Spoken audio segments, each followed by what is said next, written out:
Okay, so get this.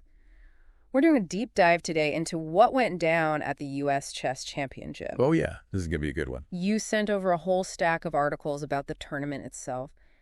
But honestly... It's the stuff that happened outside the actual games. Exactly. It's like the biggest story wasn't even on the board. It's crazy how we always think about chess as this purely mental game. Right. Like it's all about intellect and strategy. But then you get these top-level players, and you can't escape the psychological pressure. It's intense. Totally. And this incident really brings that home. We're going to unpack everything about Grandmaster Christopher Yu, the mental health questions, this whole history of how chess has been perceived. It's a lot. It really makes you think. For sure. Yeah. But before we go too far down the rabbit hole, let's rewind what actually happened at the tournament. Okay, so picture this. Round 5 of the championship. Yeah. You've got 17-year-old Christopher Yu. This kid's already a grandmaster, which is insane. Right, like that's the top of the top. Exactly. He's up against Fabiano Caruana, loses the match, and on his way out, he punches a female videographer. What? No way. Seriously. I mean, did he like bump into her accidentally? Was he upset? Nope. This wasn't an accident. Multiple witnesses, including the tournament referee, A&D Levon Aronian, who actually saw the video, they all confirmed it was a punch straight to her back. Totally unprovoked. Are you kidding me? You would never in a million years picture that happening at a chess tournament. Right.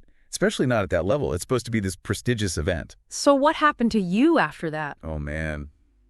Let me tell you. Things escalated fast. The St. Louis police got involved, charged him with 4th-degree assault. He was immediately kicked out of the tournament. And U.S. Chess suspended his membership while they figure out what's going on. Wow. Talk about facing some serious consequences. And this wasn't just some random player who had a meltdown, right? You said Yu's a big deal in the chess world. Oh, huge. We're talking prodigy-level talent. Yeah. This kid became a chess master at 9 years old. 9. The youngest American to ever do it.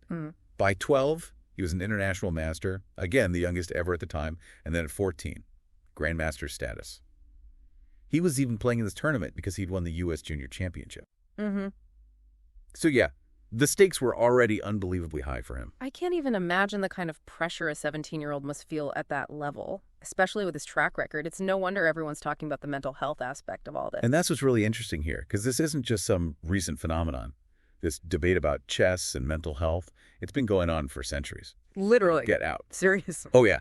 Back in the 1800s, people were convinced that chess could make you go crazy. Like they thought it was dangerous. Totally. We're talking newspaper headlines about chess panic, articles connecting the game to all these famous players having mental breakdowns. It was a whole thing. Wow, what did they think? That chess was like some kind of curse. It's wild, right? And get this. Even Scientific American weighed in at the time. They were saying that chess wasn't a sign of a superior intellect, but actually a potential danger to your mind. Well, that's just crazy. Were they blaming chess for people's problems back then? Well, they did point to some pretty intense examples. There were chess masters throughout history who struggled with their mental health.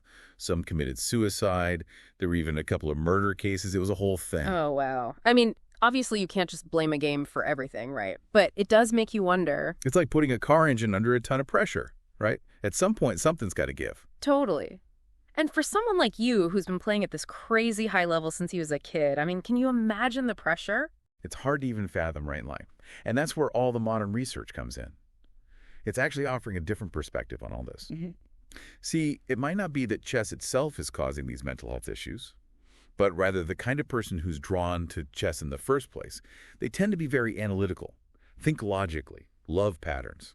And those are all traits that are also more common in people on the autism spectrum. Right, and people on the spectrum are statistically more likely to deal with anxiety, depression, things like that. So it's not so much cause and effect as maybe shared traits. Exactly. It's not that chess causes these issues, but the kind of personality drawn to the game might already be predisposed to them. And then you add in the pressure cooker of professional chess. All that intensity, the competition, it's like throwing gasoline on a fire. That makes a lot of sense. So after everything went down, did you or his family have anything to say? Yeah, his father released a public apology on his behalf. Said Christopher was really upset, ashamed. The whole 9 yards. Mentioned he was going to get therapy, too. Well, that's good to hear. At least they're taking the mental health aspect seriously, especially with everything we've been talking about.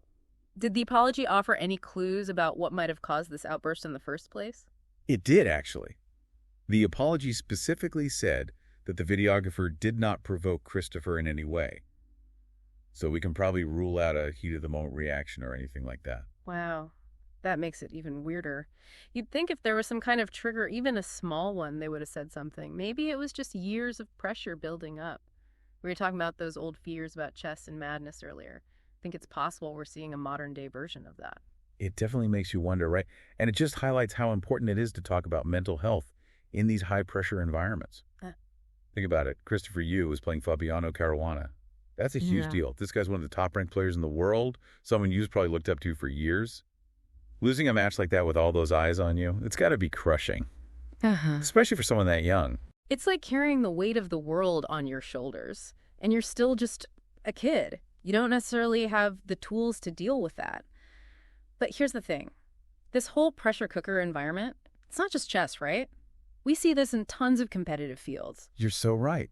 And what's fascinating is that a lot of the same anxieties people used to have about chess are now popping up around esports. It's like we took all the anxieties about chess and just hit copy-paste, right? Yeah. Same worries, different decade. Totally. Makes you think we're hardwired to freak out about whatever the new thing is, like chess was back then, and now it's video games. But the real question hasn't changed.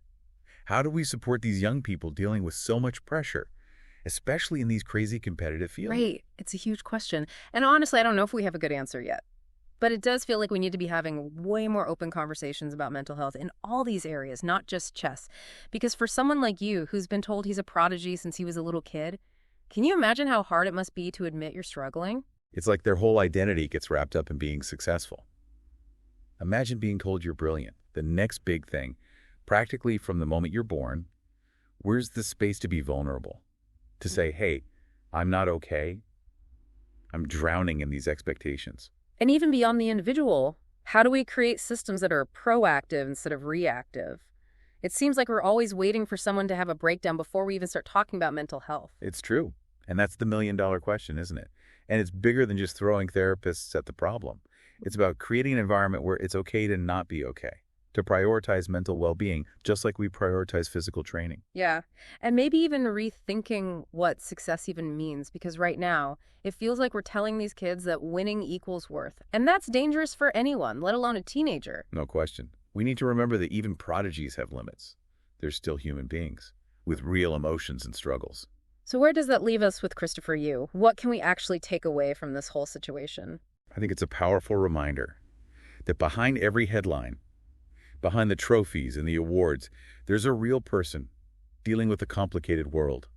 It's a call for empathy, to resist the urge to judge, and to really think about the pressure we put on young people, especially in these cutthroat competitive worlds. Because at the end of the day, whether it's a chessboard or a basketball court or a video game tournament, it's still people out there, and we can't forget that.